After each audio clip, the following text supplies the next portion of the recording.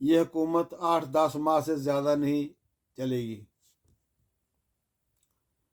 انہوں نے مزید کہا کہ جو جتنا اچھا جھوٹ بول لیتا ہے وہ اتنا بڑا لیڈر بن جاتا ہے۔ انہوں نے کہا الیکشن میں خرید و فروخت کے بعد الیکشن کمیشن کہیں کارروائی کرتا ہوا نظر نہیں آ رہا۔ ناظرین، پیر صاحب نے یہ بڑی اچھی باتیں کی ہیں کہ اب ہمارے ملک میں لیڈران بھی جھوٹ بولنے سے گریز نہیں کرتے۔ بڑی بڑی شخصیات ان میں شامل ہیں۔ تو انہوں نے اس طرح اشارہ کیا ہے کہ جو جتنا بھی غلط بیانی کر لیتا ہے، جھوٹ بول لیتا ہے، وہ اتنا بڑا لیڈر بن جاتا ہے۔ انہوں نے مزید کہا کہ جو الیکشن جیتے ہوئے ہیں وہ بھی پریشان ہیں، تو ہارے ہوئے جو ہیں وہ تو ہیں ہی اور احتجاج میں ہیں، لیکن جو کامیاب ہوئے ہیں ان کو بھی سمجھ نہیں آ رہی وہ کریں تو کیا کریں۔ اس طرح جو کھچڑی پک رہی ہے، انہوں نے کہا اس نتیجے میں بننے والی گورنمنٹ 8-10 مہینے سے زیادہ نہیں چل سکے گی۔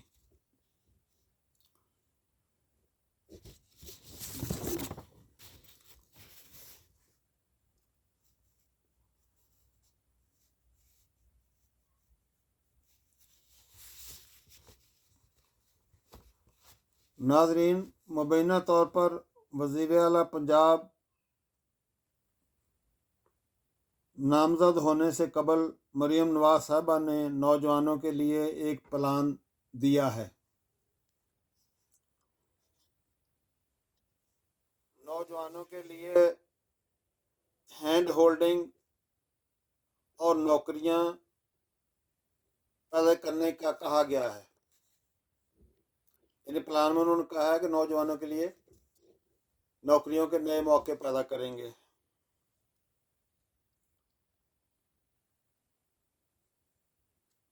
نوجوانوں کے لیے اسمال اور میڈیم انٹرپرائزز پالیسی جیسے پلان پر کام کیا جائے گا۔ لہذا پنجاب کے نوجوانوں کے لیے اب خوشخبریاں ہی خوشخبریاں ہوں گی۔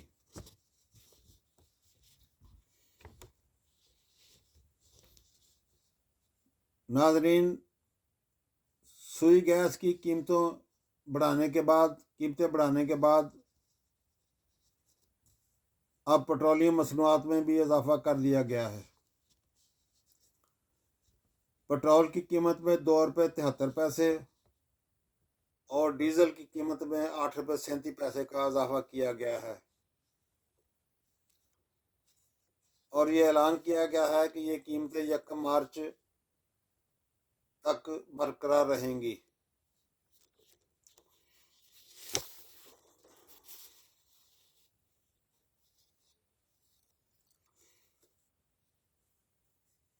ناظرین، پنجاب میں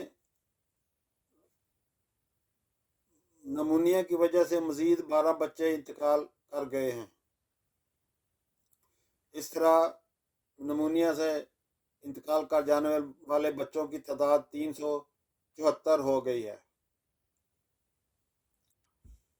اور 24 گھنٹوں میں 765 بچے مزید نمونیا کا شکار ہوئے ہیں۔ اسی طرح ایک اور افسوسناک خبر ہے کہ پشاور کے علاقے حیات آباد میں سلنڈر پھٹنے سے ایک مکان گر گیا ہے، جس کے ملبے تلے دب کر 3 افراد ہلاک ہوئے ہیں۔ ناظرین، اللہ تعالی ہم سب کے لیے اور وطن عزیز کے لیے آسانیاں پیدا فرمائے۔ اگر آپ کو ویڈیو پسند آئے تو اس کو سبسکرائب کر دینا، اور اپنے فیڈ سے بھی اپنے کمنٹس سے بھی فیڈ بیک سے بھی آگاہ کرنا۔ اسی کے ساتھ میں اجازت چاہوں گا۔ اللہ حافظ۔ پاکستان زندہ باد۔ پاک فوج آئند آباد۔